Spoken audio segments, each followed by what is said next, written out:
गर्मा गर्म समोसे की खुशबू आते ही समझ गया कि मदन हलवाई की दुकान के पास पहुंच गए। तांगे से बाहर झांक कर देखा तो मदन हलवाई का नौकर समोसे तल रहा था। बस वहीं टांगा रुकवा लिया। तभी आभा, मेरी पत्नी, बोली। आभा बस हो गया न। यहाँ आते ही हलवाई की दुकान पर कूद पड़े। मैं, सौरभ, अरे देखो तो कितनी अच्छी समोसों की खुशबू आ रही है। कौन सा रोज रोज यहाँ आते हैं? अब आए हैं तो घर लेकर चलते हैं। मैं जैसे ही मदन हलवाई की दुकान पर पहुंचा, मैं, चाचा कैसे हो? जरा 10 समोसे तो पैक करा दो। मदन हलवाई, बहुत दिनों के बाद दिखाई दिए बबुआ। तुम्हारे अम्मा बाऊजी रोज तुम्हारी राह देखते थे। मैं, हाँ चाचा बात तो ठीक है, लेकिन क्या करूं, शहर में काम ही इतना होता है कि समय ही नहीं मिलता। बातें करते करते नौकर ने समोसे पैक कर दिए। मैं समोसे लेकर जल्दी से तांगे में बैठ गया। तभी बंटी, जो कि मेरा 5 साल का बेटा था, बोला। बंटी, पापा मुझे भी दो न समोसा। आभा, नहीं, अभी घर चलकर हाथ पैर धोना, फिर मैं चाय बनाऊंगी तब खाना। कुछ ही देर में हम घर पहुंच गए। अम्मा, बाबूजी से मिलकर अच्छा लगा। बंटी फिर से समोसे खाने की जिद करने लगा। भला दादी कैसे अपने पोते का दिल तोड़ती। उन्होंने तुरंत एक समोसा निकालकर उसे खाने के लिए दे दिया। बंटी एक हाथ में समोसा लिए, दूसरे हाथ पतंग उठाए छत की ओर चल दिया। उसकी दादी ने बहुत सी पतंगे इकट्ठी कर रखी थीं। वह समोसा खाकर पतंग उड़ाने की तैयारी करने लगा। नीचे आंगन में सब बैठकर समोसे खा रहे थे। तभी आभा चाय बनाकर ले आई। सुभाष बाबूजी, ये मदन के समोसे तो कमाल के होते हैं। जमाना बदल गया, लेकिन इसके समोसे नहीं बदले। बाबूजी, हाँ बेटा, इसके समोसे के स्वाद से लोग खिंचे चले आते हैं। अम्मा, छोड़ो उसे बेटा, यह बता कितने दिन के लिए आया है, अब रुक कर जाएगा न? सुभाष, अम्मा मैं तो परसों चला जाऊंगा।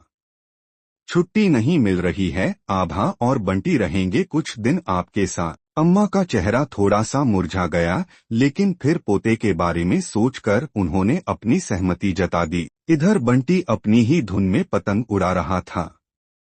शहर में यह सब कहाँ मिलता था। तीसरे दिन सुभाष अपने काम पर वापस चले गए।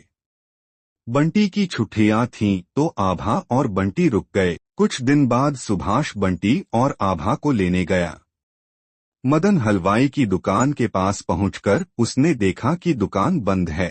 घर पहुंचा तो पता लगा मदन हलवाई का बेटा बहुत बीमार है।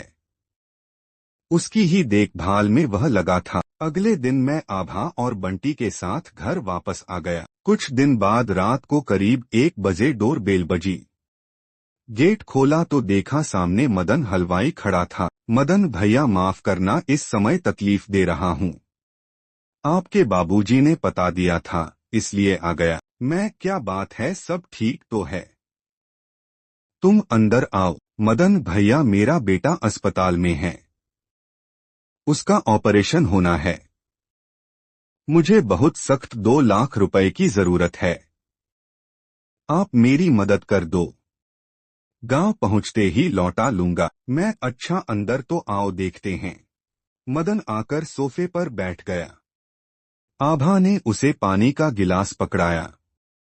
मदन हड़बड़ाहट में पानी पीने लगा। मैंने आभा की ओर देखा तो उसने इशारे से मना कर दिया। मैं, भैया इतना पैसा तो मेरे पास है नहीं, अगर 10-20 हजार की बात होती तो बात और थी। मदन भैया, किसी से दिलवा दो, कल मेरे बेटे का ऑपरेशन है, कितनी भी ब्याज पर दिलवा दो। मैं, अच्छा मैं देखता हूँ कौन सा हॉस्पिटल है। तुम वहां पहुंचो, मेरे से जो भी बन पड़ेगा मैं करूंगा।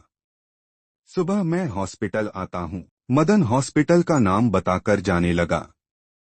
जाते जाते उसने मेरा हाथ अपने हाथ में लेकर कहा, मदन भैया, शहर में बस आप ही का सहारा है, ध्यान रखना। उसके जाने के बाद आभा ने कहा, आभा, कोई जरूरत नहीं है इसे पैसा देने की, कोई हमारा रिश्तेदार तो है नहीं। मैं, आभा, मुसीबत तो किसी पर भी आ सकती है।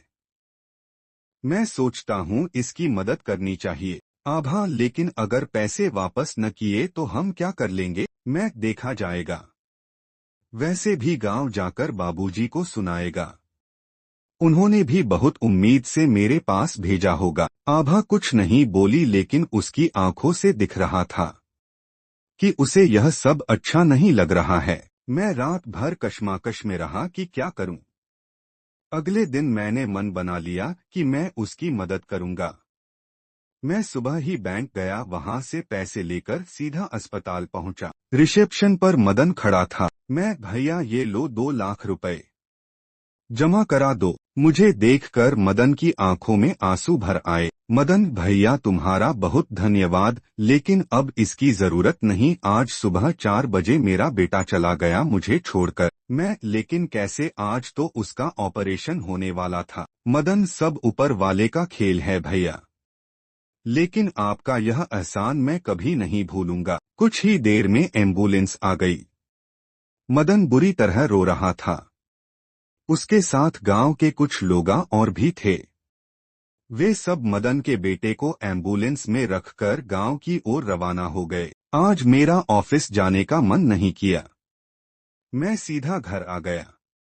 घर आकर मैंने सारी बात आभा को बताई। उसे भी बहुत बुरा लगा। इस बात को कई महीने बीत गए।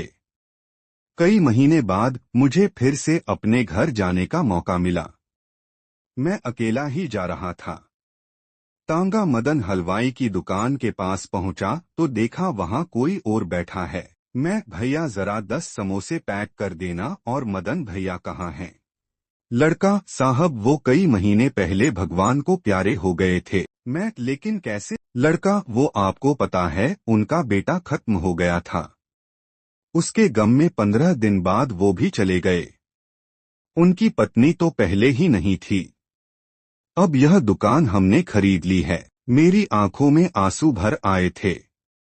मैं समोसे लेकर घर पहुंचा, लेकिन आज उन समोसों में वह स्वाद नहीं था। मैंने थोड़ा सा समोसा खाया और छोड़ दिया। अम्मा के पूछने पर मैं उनसे लिपट कर रोने लगा। मदन से मेरा कोई रिश्ता नहीं था, लेकिन बचपन से उसकी दुकान के समोसे खाकर हम दोनों के बीच एक रिश्ता बन गया था, जिसके कारण वह मेरे घर मदद मांगने आया था। मैं जिंदगी भर यही सोचता रहूंगा, काश मैं मदन की मदद कर पाता। काश उसका लड़का बच जाता।